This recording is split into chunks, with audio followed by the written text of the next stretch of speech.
desde o começo, quando a gente começou a crescer com produção de documentários e falar muito sobre a questão do resgate cultural que é necessário fazer no Brasil, esse assunto sobre o imaginário do brasileiro, quais são as referências que a gente tem, as histórias que povoam um pouco no nosso imaginário e tal, sempre foi muito presente, né? Essas teses sempre...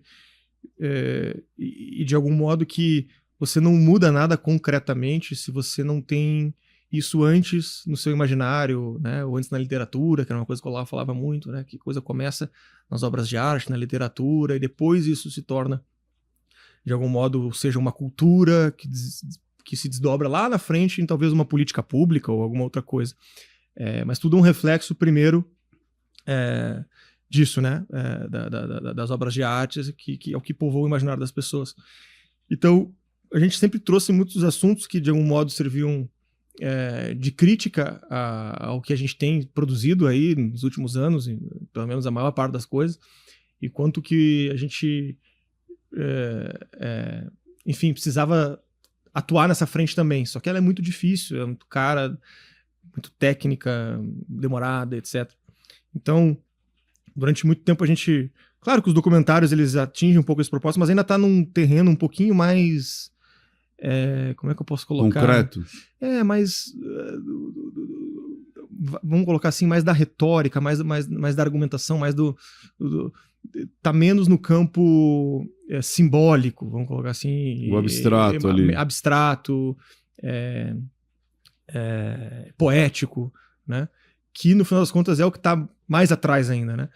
Então, e nada, pelo menos, assim, o que me consta, na minha opinião, em termos de representação artística, consegue fazer isso com maior eficiência do que filmes, do que o audiovisual, do que os filmes, do que essas grandes histórias, seja em termos de capacidade de projeção, impacto e tudo que você consegue congregar através de um filme ali, com personagens, símbolos, conteúdo, histórias que te impactam e marcam a tua vida e te influenciam. Pô, como eu falei, o próprio Brasil Paralelo, logo, nome, vários elementos estão muito...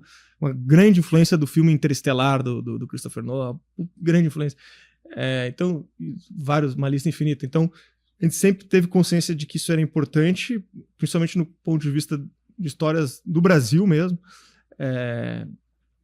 que acabam não sendo produzidas, seja por motivação ideológica ou por deficiência da indústria mesmo, que tem uma série de vícios, né, de como a coisa é feita e dificuldades e tudo mais. Então a gente sempre... Cara, em um momento a gente vai ter que entrar nisso. Acho que tem a ver, a gente se sentia... Que é a parte, como você falou, da ficção. Isso. Não falar só de documentário, não falar de coisas concretas, que o documentário é algo concreto, lógico, que ele vai ter depois um entendimento até não linear, inspiracional, claro. Mas você trabalhar a ficção é você justamente falar dos símbolos, né? Isso. Os arquétipos, os símbolos, é a matéria-prima de onde vem tudo, né? Perfeito, exatamente. É onde está a matéria-prima dos arquétipos ali representados na sua forma mais pura e narrativa e tudo mais, né? E também, assim, para ser bem... simplificar um pouco essa história, as pessoas assistem muito mais filmes do que documentários. Documentários ainda é uma atividade um pouco mais intelectual, que exige um esforço um pouco maior ali e tal. Então, é muito difícil você chegar no final de semana, reunir a família na frente da TV, vamos ver um documentário. Acontece em uma família ou outra e tal, com uma periodicidade não tão alta, mas filme é todo final de semana. Você quer ver alguma coisa, você quer ver um filme, você quer ver uma série, você quer se envolver com uma história, né? Você sabe que eu gosto muito mais de documentário do que de filme, né? É mesmo? Puta, você falando assim a minha cabeça. Não, mas a minha esposa sempre vem, não quero ver essas coisas, hein? Chega! Coisa besta ficar assistindo esses negócios aí. Porque pra mim, eu não sei, minha cabeça já é muito... É que nem livro, cara. Há anos eu só leio livro ferramental, cara. Eu não leio um romance. Eu não leio eu vou me divertir com isso aqui. Não, cara, mas por uma questão, às vezes, de tempo mesmo, do que eu trabalhava e trabalho, eu só fico lendo livro ferramental, cara. Então, eu gosto disso. Então, eu passaria, assim... Horas assistindo. Mas muita gente.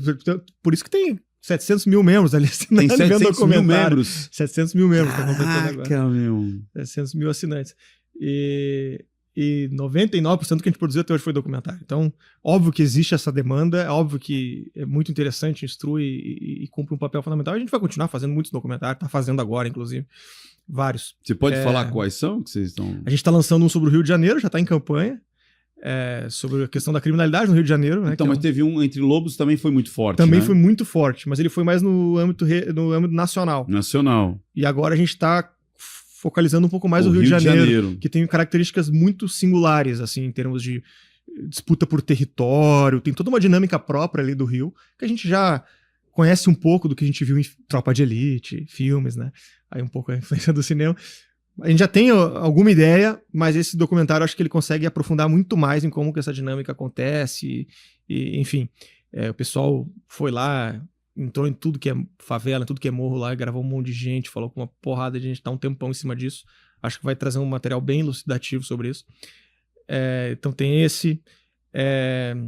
Nós temos um sobre a questão das bets, que são... Caramba, que é vocês entraram nessa? Fortíssimo. Fortíssimo. Fortíssimo. A gente entrevistou muita gente também, foi para Vegas entrevistar caras que estão por trás das pesquisas que interpretam o que funciona mais, o que não funciona, qual que é o raciocínio que é usado e tal.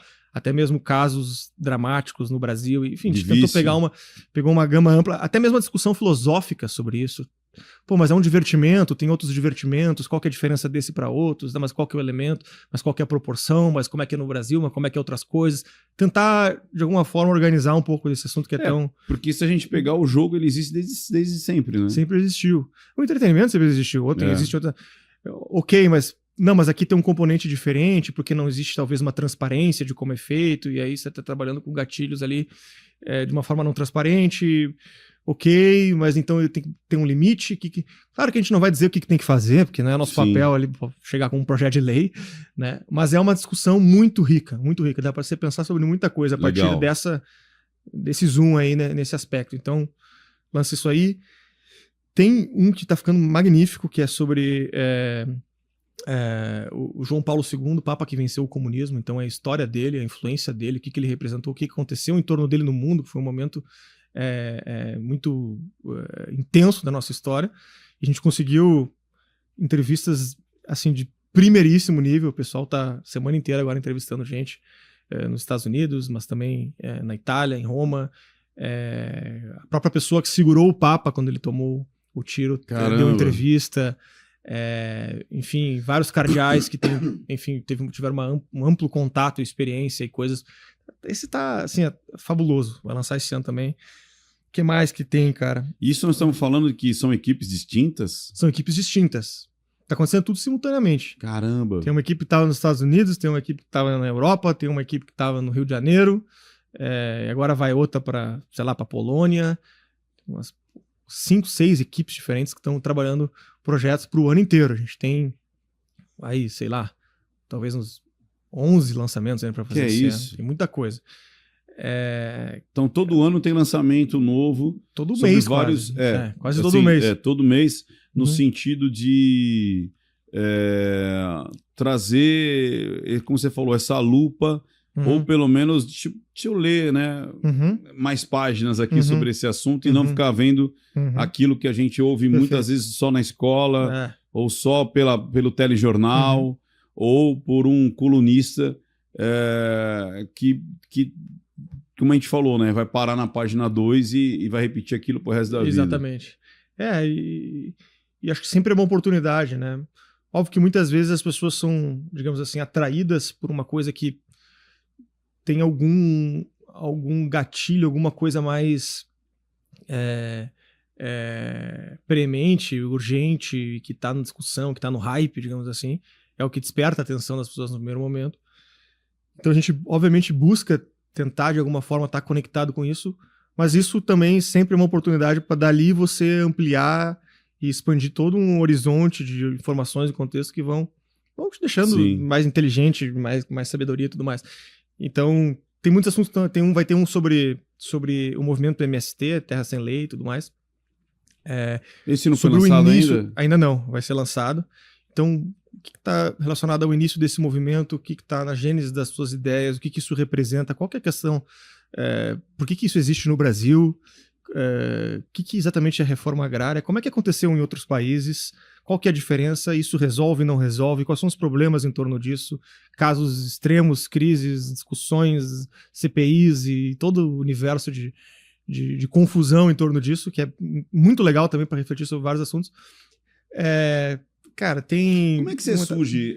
Você falou um negócio agora aqui, parece muito quando eu faço lá pro pessoal lá do Extreme Speaker, né, que eu treino palestrantes, oradores e pessoas que precisam se comunicar, às vezes de forma institucional, e tem uma ferramenta que eu falo assim, utilize assim, de forma aleatória o que as pessoas gostariam de saber. Como é que vocês criam essa parte criativa? Tipo, é assim mesmo? Tipo, tem uma reunião e o que seria interessante sobre esse tema? E começa... É bastante assim. A grande parte do processo acontece de uma maneira orgânica, longitudinal, assim, porque essas coisas elas vão sendo amadurecidas ao longo do tempo e tal, e aí discute um pouco no WhatsApp. Mas não tem muito tempo, são 11 que você falou, uma porrada por ano. Então, esse tempo não tem muito tempo, não tem, né? A gente precisou se organizar. No início era muito assim, mas a frequência era bem menor, mas na frequência que a gente lança hoje, até porque tem uma plataforma de streaming e tal, então precisa ter novidade toda hora, senão não justifica e tudo mais. Então, a gente tem algumas reuniões com um quórum grande de pessoas da área criativa, roteiristas, diretores, enfim, onde todo mundo traz uma enxurrada de ideias, o pessoal fica uns dias pensando em casa, traz uma enxurrada de ideias. A ideia sempre tem que ter um certo padrão para apresentar, uma logline, um resumo, um argumento, alguma coisa, só para ter algum formato. A ideia não ser só assim, façam sobre segurança. Isso é muito amplo, né?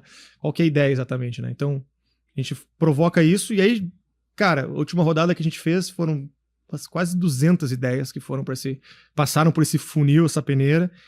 E aí a gente vai fazendo várias conversas com um quórum que a gente montou para isso. E aí vai pegando o que faz mais sentido, o que é mais prioritário, etc. O que tem uma capacidade de a gente conseguir executar melhor, tem mais fontes, tem mais gente para entrevistar, tem mais interesse popular, enfim. E aí vai fazendo essa peneira até que chega num número menor ali de sei lá, a gente chega umas 20 propostas diferentes, e aí a gente avança para um tratamento, que basicamente as pessoas que propuseram aquelas ideias que ficaram na final ali, elas fazem uma apresentação mais detalhada tal, como é que poderia ser a perspectiva, mais ou menos qual que é o ângulo, quais são as pessoas que falam sobre esse assunto, tenta dar uma cara para a coisa para conseguir se imaginar um passo além. E aí, com base nisso, beleza, do que a gente tem agora, o que tem mais potencial para fazer, que faz mais sentido fazer agora, é isso aqui. E aí vai fazendo essa depuração, assim. Isso aqui. Você acaba de assistir a um corte. Para você acessar o conteúdo na íntegra, o link está nas descrições. E para você não perder nenhum bate-papo, inscreva-se agora no canal.